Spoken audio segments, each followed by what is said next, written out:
이제 오늘 요나서 마지막 시간입니다. 예. 여러분 혹시 요나서 다 읽어보셨나요? 1장부터 4장까지 짧습니다. 요나서 한 번이라도 읽어보셨나요? 네. 예, 감사합니다. 감사합니다. 오늘 요나서를 정리하면서 이제 더 큰 은혜를 받기 위해서, 그동안 우리가 이제 다 들은 말씀을 한 6주 정도 됐으니까 다 잊어버렸잖아요. 그래서 간단하게 짧게 훑어보고, 그리고 이제 오늘 마지막 본문을 좀 보도록 하겠습니다.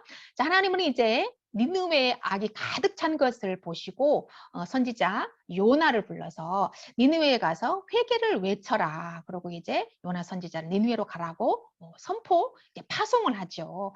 그러나 요나는 니느웨와 정반대인 다시스로 가는 배를 타고 도망을 칩니다. 근데 원수의 나라의 니느웨에 도저히 가서 나는 회개의 복음을 나는 외칠 수가 없다. 도대체 나는 하나님을 이해할 수 없고 알 수가 없다. 그러면서 하나님이 보기 싫다고 하나님의 얼굴을 피해서 도망친 거죠. 근데 하나님은 이 요나가 탄 배가 다시스로 가는 것을 막기 위해서 어떻게 했죠? 지중해에 풍랑을 던져버렸다라고 했잖아요. 그래서 지중해를 뒤집어 버리죠.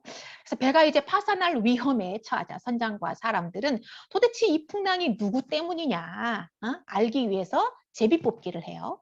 누가 뽑히냐면 요나가 뽑힙니다. 그래서 요나는 자신의 신분을 다 이제 오픈을 하죠. 나는 이스라엘의 선지자인데 하나님으로부터 명령을 받았는데 그 명령에 내가 순종하지 않고 불순종하고 도망가기 위해서 이 배를 탔는데 하나님께서 이 배를 막기 위해서 지금 이렇게 풍랑을 일으킨 것 같으니 나를 들어서 바다에 던져라. 이렇게 이제 얘기를 하죠. 그런데 이 뱃사람들은 요나를 살리기 위해서 육지로 돌아가려고 안간힘을 쓰죠. 그런데 하나님께서 풍랑을 더 세게 일으키니까 뱃사람들이 도저히 그냥 포기하고 결국은 요나를 들어서 바다에 던져버립니다. 그래서 이제 바다에 던졌으니까 요나가 빠져 죽었겠죠. 바다에. 예, 바다에 빠져 죽었겠죠. 이요? 네. 물고기가 안 죽었죠. 네, 그냥 그렇습니다. 퐁당. 물고기, 예, 하나님께서 뱃속으로? 요나를 물고기를 예비하셔가지고 물고기가 요나를 꿀떡 삼키죠. 요나가 말을 안 들으니까 하나님께서 물고기 뱃속에다가 담아버린 겁니다. 그래서 요나는 이제 이 물고기 뱃속에 3일 동안 먹지도 못하고 마시지도 못하고 금식하면서 회개를 하죠. 자신의 불순종을 회개한 것이 아니고 자기 애에 빠져서 자기 연민 때문에 자기 신세를 한탄하면서 울부짖는 회개 기도를 했다라고 말씀을 드렸습니다. 그래서 하나님께서 이제 물고기에게 니느웨 해변에 요나를 토하도록 명령을 하죠. 그래서 물고기가 드디어 요나를 니느웨 해변에다가 토해버립니다. 요나는 차라리 내가 바다에 빠져 죽으면 죽었지 난 도저히 니느웨는 갈 수가 없다. 그렇게 가기 싫어했는데 그 땅에 자기 의지와 상관없이 와버렸습니다. 결국은 그 땅에 도착을 해버린 거예요. 자기 죄를 회개하고 자기 의지로 온 것이 아니고 하나님의 작정에 의해서 물고기 잠수함을 타고 니느웨 땅에 들어오게 되었던 것이죠. 이거 정말 뭐 만화 같고 동화 같은 그건 재밌는 이야기죠. 주일학교에서 이 본문으로 설교를 참 많이 합니다. 애들이 너무너무 재밌게 잘 들어요. 자, 그런데 그 니느웨 성은 크기가 어느 정도라고 그랬죠? 사흘길을 돌아다녀야 될 정도로 굉장히 큰 성읍이다라고 말씀을 드렸어요. 그래서 3일 동안을 걸어 다니면서 이제 회개의 복음을 외쳐야 됩니다. 회개하고 마음을 돌이켜라. 그러지 않으면은 이 땅이 멸망하게 될 것이다. 라고 이제 회개의 복음을 외쳐야 되는데 요나가 며칠을 외쳤죠? 하루만 외쳤습니다. 하루만 그냥 대충 그냥 하다가 끝내버린 거예요. 그것도 하나님의 메시지를 정확하게 외친 것이 아니고 내가 하고 싶은 말, 내가 하고 싶은 말만 그냥 외쳤어요. 하나님이 주신 말씀은 회개해라는 말씀이었는데 회개하라는 단어는 쏙 빼버리고 야 40일 후면은 니느웨 성이 똘딱 망할 거야. 멸망할 거야. 니네 심판당할 거야. 이러면서 그냥 대충 그냥 말하고 끝내버립니다. 자, 하나님이 외치라고 한 메시지는 회개하고 마음을 돌이키는 메시지였죠. 그렇지 않으면 멸망한다라는 것이었는데 요나는 회개라는 말을 쏙 빼버렸습니다. 그렇지만 요나가 개떡같이 말했지만 니느웨 성 사람들은 어떻게?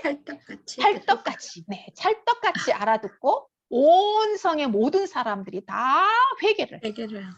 네, 그러니까 그 소문을 이제 니느웨 왕도 듣죠. 그 왕이 금식을 하고 온 민족에게 금식을 선포하고 짐승들도 먹이지 말아라. 개나 소나 돼지나 뭐 아무도 먹이지 말고 다 금식을 하고 하나님께 회개를 선포를 합니다. 자, 그래서 요나의 메시지를 듣고 니느웨 사람들이 회개하자 하나님은 그 도시에 내리려던 심판을 멈추고 뜻을 돌이키십니다. 그 도시의 인구는 무려 어린아이만 12만 명이었고요. 오늘 본문에는 12만 명이라고 나오는데 어린아이의 숫자였고 어른 뭐 다 하면 60만 명에 가까운 인구가 그 대도시에 살고 있었다. 그래서 우리나라로 치면 천안시 정도 됐다라고 말씀을 드렸습니다. 이것이 우리가 지난주까지 알아봤던 3장, 요나서 3장까지 내용이에요. 여러분 요나는 어떤 사람이라고 제가 말씀을 드렸습니까? 자기 의로 가득 찬 사람이었다. 의가 강한 사람. 네, 치료 불가능한 선민의식에 가득 찬 그런 사람이었고 이기적이고 배타적인 사람이었다라고 말씀을 드렸어요. 여러분 요나는 일반 사람이 아니잖아요. 선지자입니다. 그것도 엘리사의 뒤를 이은 아주 정말 유능하고 아주 정말 영빨이 센 그런 선지자였어요. 그렇다면 신앙 점수가 일반 평균 이상은 되어야 맞잖아요. 그렇죠? 그런데 요나의 신앙 점수는 평균 이하입니다. 얼핏하면 분노하고 화내고 불평하고 죽고 싶다고 말하고 죽여달라고 얘기를 하고 그런데도 이해할 수 없는 것은 하나님의 마음입니다. 이런 요나를 살려주시고 요나가 아니면 니느웨에 보낼 사람이 없는 것처럼 대접을 하신다는 거예요. 어디로 가는지 알지도 못하게 캄캄한 물고기 뱃속에다가 담아서 니느웨로 보냅니다. 왜 이러시는 걸까요? 이렇게 형편없는 요나를 왜 포기하지 않는 걸까요? 이제 오늘 요나서 4장에서 그 이유를 알게 됩니다. 이제 니느웨에 가서 니느웨 사람들이 다 회개했어요. 4장으로 바뀌었습니다. 요나가 새 사람이 됐겠죠. 새 사람으로 변화됐겠죠. 니느웨에 60만 명이라고 하는 이 어마어마한 사람들이 회개하고 구원받았으니까 기뻐하는 건 당연한 거 아니겠어요? 그런데 요나가 기뻐했을까요? 아니요. 아니에요. 기뻐하기는커녕 또 길길이 뛰면서 막 분노하는 거예요. 요나가 싫어하고 성내는 장면으로 4장이 시작되잖아요. 4장 1절 그러잖아요. 요나가 성내고 매우 싫어하다. 그러면서 4장이 또 시작이 됩니다. 이거 마치 이건 무슨 뭐 분노 조절 장애가 있는 사람 같아요. 그렇죠? 뭐 그냥 걸핏하면 그냥 분노하고 화내고 불평하고 원망하고 막 죽여달라고.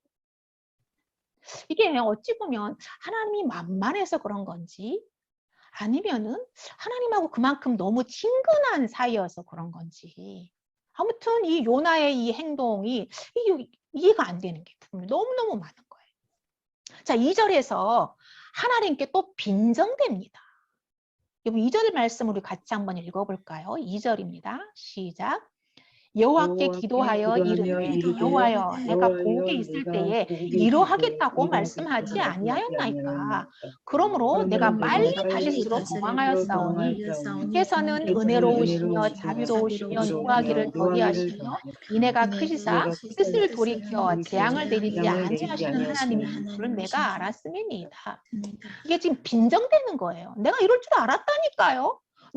내가 회개 복음을 외치면 니네가 이렇게 회개해가지고 하나님이 결국은 멸망 안 시키고 내가 알았다고요. 그래서 내가 싫어가지고 다시스로 도망갔다니까요. 이러면서 지금 빈정대는 거예요.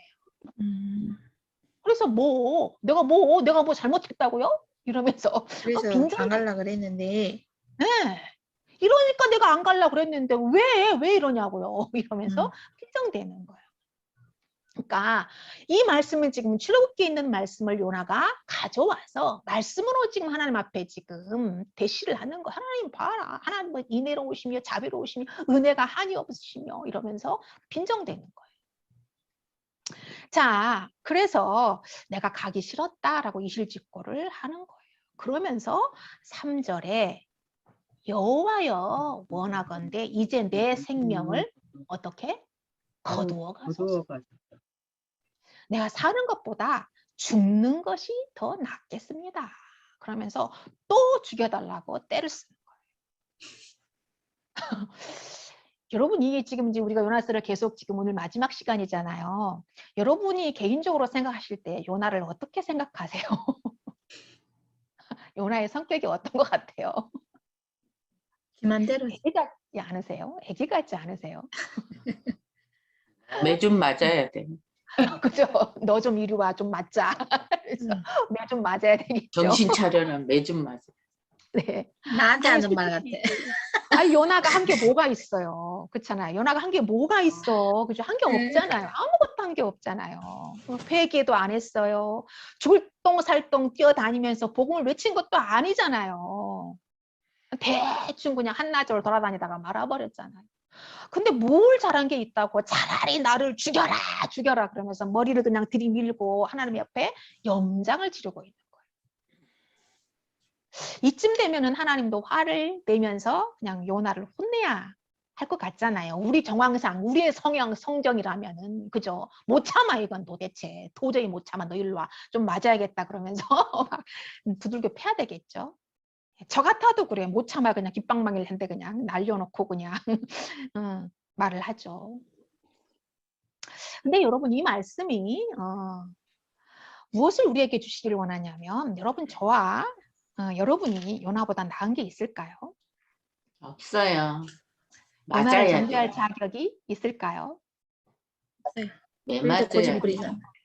우리도 똑같아요. 맞아요. 걸핏하면 화내고 분노하고 불평하고 성내고 하나님 차라리 날 죽여요. 그냥 내가 그냥 사는 것보다 죽는 게 낫겠어요. 그냥 그러면서 차라리 죽여달라 그러고 죽고 싶다 그러고 막 그러잖아요. 우리 맨날 죽고 싶다는 말을 입에 달고 살잖아요. 더워 죽겠네, 추워 죽겠네, 맛있어 죽겠네, 좋아 죽겠네, 뭐, 아파 죽겠네. 죽겠다는 말을 입에 달고 살잖아요. 그래도 그렇죠? 안 죽었어요. 네. 그때마다 하나님께 그래 내가 너 죽여주마 그러고 죽였다면 아마 우리는 이미 이 세상 사람 12번 아니겠죠. 죽이겠지. 그죠? 이미 저 천국에 하나님하고 그냥 면대면하고 그냥 이렇게 살고 있을 거예요. 근데도 하나님이 아유 야 너는 아직 올 때 아니야. 너 더 살아야 돼. 더 있다 와야 돼. 이러면서 우리를 살려주셨기 때문에 지금 이렇게 살아있는 것을 감사하시기를 바랍니다. 아멘. 여러분 이 요나의 상황을 이제 보면 적반하장도 유분수죠. 똥낀 놈이 성낸다고 요나가 한 것이 뭐가 있다고 이 난리를 치는지 하나님께서 이 분노하는 요나를 달래면서 네가 성내는 것이 옳으니 그러면서 말씀하는 거예요. 그러니까 요나는 대꾸도 하지 않고 또 동쪽으로 그냥 확 그냥 나가버려요. 이런 것을 보면 마치 그냥 여러분 요즘 유행하는 그 말이 있어요. 중2병이라고. 중2병이라고 있습니다. 중학교 2학년들이 누구도 이게 뭐 감당이 안 되고 커버도 안 되는 이 중2병 그런 사춘기 아이 같아요. 자, 요나는 니느웨 사람들 중에 이 멸망하는 사람들도 있을 거다. 하나님이 마음을 돌이키셔가지고 심판을 내리기로 했던 것을 이제 중지하시고 그들을 다 용서하시고 구원하셨지만 그래도 멸망당하는 사람이 있을 거예요. 그러면서 이제 요나가 언덕 위에다가 초막을 짓고 앉아가지고 구경을 하는 거예요. 그때 하나님께서 요나를 깨우치기 위해서 시청각 재료를 준비하셔요. 그게 바로 일명 박넝쿨 은혜학 강의입니다. 박넝쿨 은혜학 강의. 6절을 같이 읽겠습니다. 6절 시작. 하나님 여호와께서 박넝쿨을 예비하사 요나를 가리게 하셨으니 이는 그의 머리를 위하여 그늘이 지게 하며 그의 괴로움을 면하게 하려 하심이었더라. 요나가 박넝쿨로 말미암아 크게 기뻐하였더니 기뻐하였더니 뜨거워가지고 땀을 뻘뻘 흘리면서 숨도 제대로 못 쉬고 있는데 갑자기 박넝쿨이 막 엄청 그냥 자라더니 그늘이 쫙 지는 거예요. 마치 우리나라에 그 등나무 있잖아요. 등나무 밑에 있으면 너무 시원하잖아요. 그런 걸 연상하시면 돼요. 너무너무 시원한 거예요. 그러니까 막 헬렐레 웃으면서 또 너무 좋아가지고 아우 시원해 좋네 어디 보자 얼마나 망하나 보자 막 이제 앉아가지고 뒤로 보고 있는 거죠. 그런데 하나님이 보아하니까 이거 안 되겠는 거죠. 그래서 그날 밤에 하나님께서 또 벌레를 한 마리 예비하사 그 박넝쿨을 다 갉아먹게 만들어버려요. 그러니까 그 다음 날이 돼서 또 요나가 이제 아이고 쟤들 어떻게 되나 보자 하고 나왔는데 원래 박넝쿨이 다 시들고 없어져 버린 거예요. 그러니까 이제 너무너무 뜨거워가지고 너무 뜨거워서 정신이 혼미해질 정도로 그냥 일사병 걸린 그 상황 그렇게 연상하시면 될 것 같아요. 일사병에 걸리면 막 어지럽고 막 구토 증상이 나오고 그러거든요. 견딜 수가 없거든요. 그때 요나가 이렇게 말을 해요. 8절을 읽어드릴게요. 8절을. 해가 뜰 때에 하나님이 뜨거운 동풍을 예비하셨고 해는 요나의 머리에 쪼임에 요나가 혼미하여 스스로 죽기를 구하여 이르되 사는 것보다 죽는 것이 내게 나으니이다 하니라. 여러분 또 죽여달라고 그래요. 또 죽겠다고 그래요. 이 팔레스타인의 기후는요. 낮과 밤의 온도차가 50도 정도 난대요. 대부분 한참 뜨거울 때는 45도에서 50도까지 올라간답니다.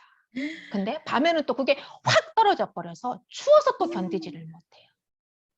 그러니까 이게 그 나라 우리나라는 습도가 심하니까 막 끈적끈적하고 그 불쾌하잖아요. 근데 그 팔레스타인은 습도가 없어 건조해.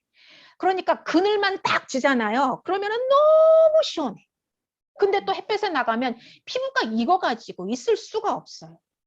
그러니까 지금 요나가 너무 뜨거워가지고 정신이 혼미해서 해롱해롱 해가지고 아 나 죽겠다 차라리 죽는 게 낫겠다 할 정도로 고백을 했으니까 이거는 정말 극사실적으로 좀 표현한 것 같아요. 사실적으로 표현한 것이 맞기는 맞는 것 같아요.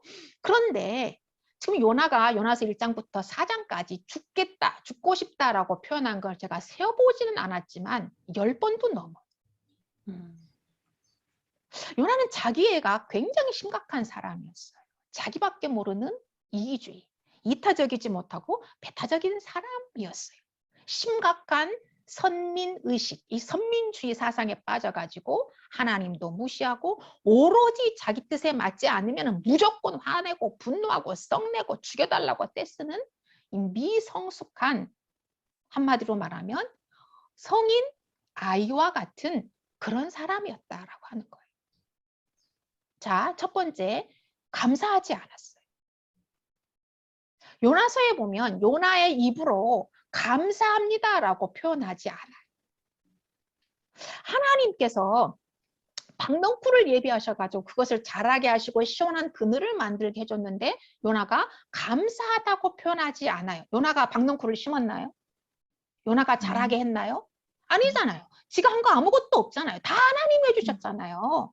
뭐예요? 하나님이 요나를 아끼기 때문에 그만큼 아끼기 때문에 박넝쿨을 만들어가지고 내 새끼가 더워 죽을 것 같아 시원하게 해줘야지 그러면서 박넝쿨을 자라게 해서 그냥 시원한 그늘을 만들어줬는데 좋아서 헬렐레 좋아는 하지만 하나님께 감사하지 않아요. 그리고 지가 배에서 자를 던지라고 그랬잖아 바다에다가. 이건 뭘 말해요? 자살을 의미하는 거예요. 난 그냥 죽겠다는 거예요. 지가 죽으려고 던져졌는데 어떻게 했어요? 하나님이 살려주셨잖아요. 그런데도 요나는 감사하다고 해요 안 해요? 안 해요. 감사하다고 하지를 않습니다. 마치 종의 시종을 드는 종이 주인의 시종을 들어주는 것을 내가 받아먹는 것처럼 내가 섬김을 받는 것처럼 당연하다는 듯이 주인의식을 하고 주인 행세를 하고 그냥 감사할 생각과 마음이 전혀 없다는 거예요. 자기에 빠진 사람들의 첫 번째가 감사할 줄 모른다는 거예요. 은혜를 은혜로 받지 않고 당연한 것으로 받아요. 남의 호의도 당연한 것으로 받아들인다는 거예요. 저에게 아침마다 지금 7년째 아침마다 카톡을 보내주시는 분이 있어요. 아마 여러분 중에도 우리 성도님들 중에도 받는 분이 계실 거예요. 처음에는 너무나 좋은 글을 보내주니까 너무너무 좋아서 감사하다고 댓글도 답글도 보내드리고 그랬는데 이게 이제 달이 늘어나고 해가 늘어나서 벌써 7년째가 되니까 이제는 이게 이게 감동이 없는 거예요. 또 오늘도 올 게 왔구나 이제 이러면서 별로 감사도 못하고 그냥 당연하게 받아들이더라고요. 제가 깜짝 놀랐어요. 어머, 내가 이러면 내가 힘쓰고 애써서 사진 찍어서 작품 만들어서 시를 써서 보내는데 이걸 내가 보내는 걸 받는 사람들도 어머, 당연한 게 왔구나. 또 왔네? 이렇게 생각하겠구나 하는 생각이 들면서 정신이 번쩍 나는 거예요. 이러면 안 되겠다. 이걸 보내기 위해서 이분이 얼마나 힘쓰고 애써서 보냈을 텐데 이런 마음이 드니까 정신이 번쩍 나더라고요. 여러분, 하나님의 은혜는 당연한 것이 아니에요. 상대방이 나에게 베푸는 호의도 당연한 것이 없는 거예요. 우리가 받을 자격이 있어서 받는 것이 아니라는 거죠. 받을 자격이 없는데 하나님께서 대가 없이 그냥 주시는 거예요. 이와 같은 하나님의 은혜에 대해서 유명하신 팀 켈러 목사님이 뭐라고 말했냐면 하나님의 무모한 은혜다라고 표현을 했어요. 저는 이 표현을 듣고 너무너무 감동을 해가지고 눈물을 펑펑 쏟았어요. 하나님의 무모한 은혜다. 아니, 우리가 뭐 자격이 있거나 받을 대가 아무것도 한 것도 없는데 하나님이 뭐 하자고 무모한 짓이라는 거예요. 무모한 짓이라는 거예요. 그런데도 우리는 어떻게 해요? 당연한 것으로 받아들이고 있다는 것이죠. 요나가 그랬다는 거예요. 여러분, 우리가 누리고 있는 이 모든 것은 당연한 것이 하나도 없습니다. 모두 하나님의 은혜라는 것을 인정하고 하나님께 감사하시기를 바랍니다. 할렐루야. 아멘. 여러분, 감사가 메마르면 은혜의 엔진이 돌아가지를 않아요. 아멘. 성도는 은혜의 엔진이 돌아야만 살아가는 거예요. 일반 비신자들은 은혜로 살아가지 않고 돈으로 살아간다라고 하지만 우리 믿는 사람들은 은혜로 살아가는 것입니다. 은혜가 떨어지면 아무것도 되지를 않아요. 한 걸음도 걸을 수가 없습니다. 숨을 쉴 수도 없습니다. 여러분, 이 은혜 엔진이, 이 은혜의 연료가 떨어지지 않도록 감사하시는 여러분 되시기를 축복합니다. 아멘. 두 번째는 편협한 사고방식에 갇혀 있었다는 거예요. 니느웨는 우리 민족에게 해를 끼치는 존재야. 그리고 전 세계에서 가장 극악무도한 깡패 집단이야. 그러니까 쟤네들은 절대 구원받으면 안 돼. 쟤네들은 심판받아서 멸망해야 돼. 소돔과 고모라처럼 완전히 멸망당해야 돼. 이런 생각으로 가득 차 있었어요. 요나의 생각에는. 그런데 하나님께서 그들도 사랑해 주시고 그들에게 은혜를 베푸는 것이 죽을 만큼 싫었다는 거죠. 우리 민족을 얼마만큼 괴롭혔는데. 우리도 그러잖아요. 일본이 우리 민족을 얼마나 괴롭혔는데 35년 동안이나 이름도 못 쓰게 하고 우리 말도 못 쓰게 하고 우리 있는 거 재산 뭐 조까지 쌀까지 다 뺏어갔잖아. 우리는 일본 용서 못해. 지금도 우리 속에 있잖아요. 그런 게. 그러니까 이스라엘도 똑같았다라는 거예요. 아수르가 얼마만큼 이스라엘을 힘들게 했는데 난 도저히 그 민족 용서할 수가 없어 하는 이런 뼛속까지 이런 편협한 사고방식에 쩔어 있었던 사람이 바로 요나였다라고 하는 거예요. 나에게 도움을 주고 내가 필요한 박넝쿨은 소중하지만 나에게 피해를 주고 내가 미워한 니느웨는 없어져야 할 대상이라는 거예요. 박넝쿨보다 못한 존재다라고 요나가 생각했다는 거예요. 여러분, 박넝쿨이 더 소중합니까? 60만 명의 생명이 더 소중합니까? 10만. 이거는 유치원 아이들에게 물어봐도 이거는 당연히 대답할 거 아니겠습니까? 그렇죠. 60만 명 생명이 더 소중하죠. 근데 요나는 그렇게 생각하지 않았다는 거예요. 여러분, 요나를 어떻게 생각하십니까? 천국에 가면 우리가 물어봐야 돼요. 요나님 왜 그러셨어요? 하고 물어봐야 됩니다. 여러분, 온 세상은 구원받아야 할 대상이고 하나님께 돌아와 예배해야 될 대상입니다. 누구는 구원받을 자격이 있고 누구는 구원받을 자격이 없다? 누구는 하나님께 은혜 받아야 되고 저 사람은 하나님께 은혜 받아야 될 자격이 안 된다? 이거는 없는 겁니다. 그렇다면 여러분, 우리가 하나님 앞에 은혜 받을 자격이 있습니까? 없다라고 말씀을 드렸잖아요. 우리가 구원받을 자격이 있어서 하나님께서 우리를 구원하신 게 아니잖아요. 우리는 다 알고 있잖아요. 그렇습니다. 우리에게 있는 이와 같은 배타적인 사상, 편협한 사상을 버리기를 원하십니다. 하나님께서는 그걸 버리기를 원하십니다. 자, 이제 요나서 마지막 결론 부분에 도달했습니다. 하나님께서 요나에게 질문을 하는데 질문으로 끝납니다. 9절부터 11절 말씀이에요. 다 같이 읽겠습니다. 시작. 하나님이 요나에게 이르시되 내가 이 박넝쿨로 말미암아 성내는 것이 어찌 오르냐 하시니 그가 대답하되 내가 성내어 죽기까지 할지라도 오르니이다 하니라. 여호와께서 이르시되 내가 수고도 아니하였고 재배도 아니하였고 하룻밤에 났다가 하룻밤에 말라버린 이 박넝쿨을 아꼈거든. 하물며 이 큰 성읍 니느웨에는 좌우를 분별하지 못하는 자가 12만여 명이요 가축도 많이 있나니 내가 어찌 아끼지 아니하겠느냐. 하시니라. 네. 요나가 이 하나님의 마음을 모르는 것도 아닌데 이토록 니느웨가 구원받는 것에 분노한 이유는 바로 왜 하나님의 은혜를 쓸데없는 것에다가 허비하느냐 이거였어요. 왜 낭비하느냐 이거였어요. 이게 바로 편협한 사고에 의해서 일어났던 그런 생각이었다라고 하는 거죠. 이 요나의 행실을 보면 은혜를 받을 자격이 1도 없습니다. 1%도 없습니다. 그럼에도 하나님께서는 끝까지 요나를 아끼시고 박넝쿨을 예비하사 시원하게 해주셨습니다. 요나가 하나님의 은혜를 깨달았다면 그 크신 하나님의 은혜에 감사해야 되고 니느웨가 구원받는 것도 감사드려야 되는 것입니다. 여러분, 내가 구원받은 것이 감사, 내게 하나님께서 내게 베푸신 은혜가 감사하다는 것이 깨달아지는 성도라면 내가 아닌 저 사람, 다른 사람들도 당연히 은혜를 받아야 되고 당연히 구원받아야 한다고 생각하고 그 구원을 위해서, 그들의 은혜를 위해서 간절히 기도하고 복음을 전하는 것이 마땅합니다. 할렐루야. 아멘. 아멘. 아멘입니다. 이 세상에 구원받을 자격이 있는 사람 한 사람도 없습니다. 오직 하나님의 은혜이고 이런 면에서 요나는 누가복음의 두 아들의 비유에 나오는 집 나갔다 돌아온 탕자와 그리고 동시에 아버지 곁에서 집을 지키고 있었던 형, 두 아들의 모습을 동시에 보여주고 있습니다. 하나님은 마지막에 요나를 달랩니다. 끝까지 요나를 달랩니다. 요나야, 네가 박넝쿨을 심었니? 네가 박넝쿨을 길렀니?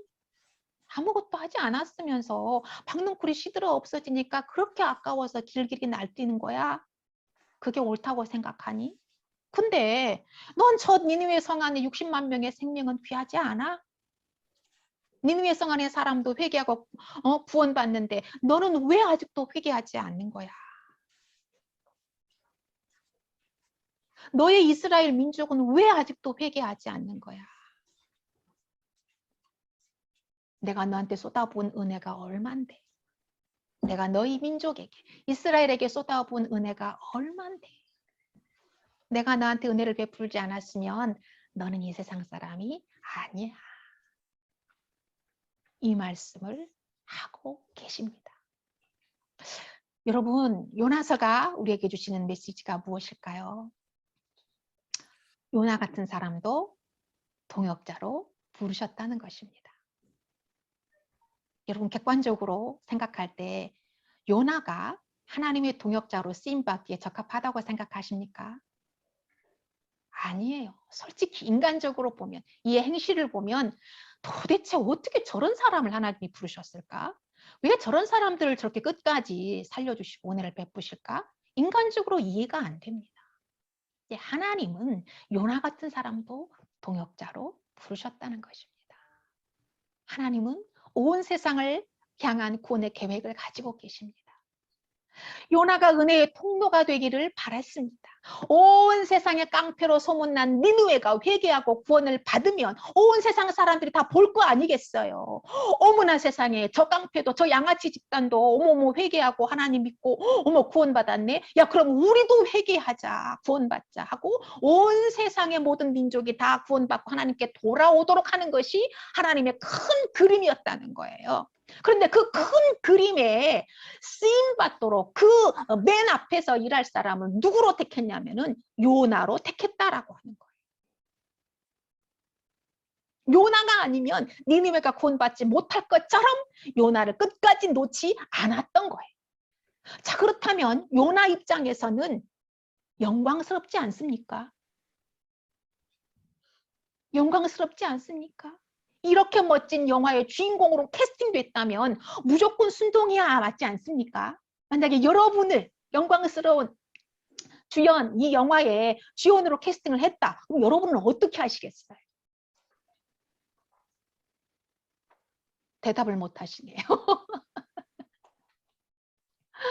당연히 순종해야겠죠. 당연히. 민족적으로는 도저히 용납이 안 되지만 하나님의 이 큰 그림이 있는데 나 같은 사람을 써주시겠다고 한다면 당연히 순종하는 것이 맞습니다. 아멘. 겉멋이 잔뜩 든 요나는 거부했지만 우리는 기쁜 마음, 감사한 마음으로 순종해야 맞습니다.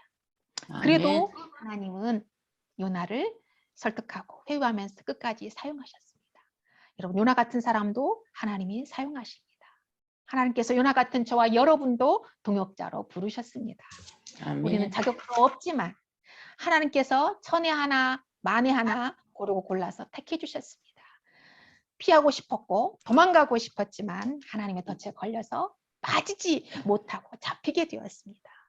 그 은혜에 여러분 감사하시기를 바랍니다. 두 번째, 끝까지 추격하는 하나님의 은혜입니다. 이것이 하나님의 은혜의 대추격전입니다. 제가 요나서를 처음 시작하면서 말씀을 드렸죠. 요나서는 은혜의 대추격전이다. 요나 같은 사람도 끝까지 추격하셨습니다. 하나님은 끝까지 우리를 놓지 않고 추격하십니다. 하나님이 나를 붙드시면 빠져나갈 수가 없어요. 하나님의 불가항력적인 은혜에 사로잡히면 거부할 수가 없어요. 요나 보세요.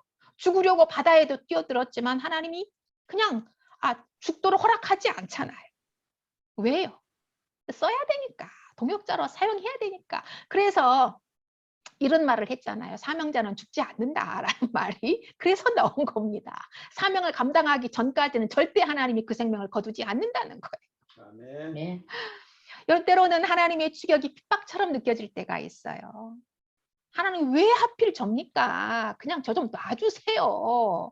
그냥 제 마음대로 좀 편하게 살게 좀 내버려 두세요. 그러면서 거절하고 도망쳤지만은 하나님이 나를 사랑하지 않으면 이 세상에 아무도 나를 사랑해 줄 사람이 없기 때문에 하나님께서 그토록 우리를 숨막히도록 우리를 추격해가지고 달려오시고 그냥 우리 앞길을 막으시고 옆길도 막으시고 뒷길도 막으셔가지고 오로지 하늘길만 열어 놓으신 것입니다. 믿습니까?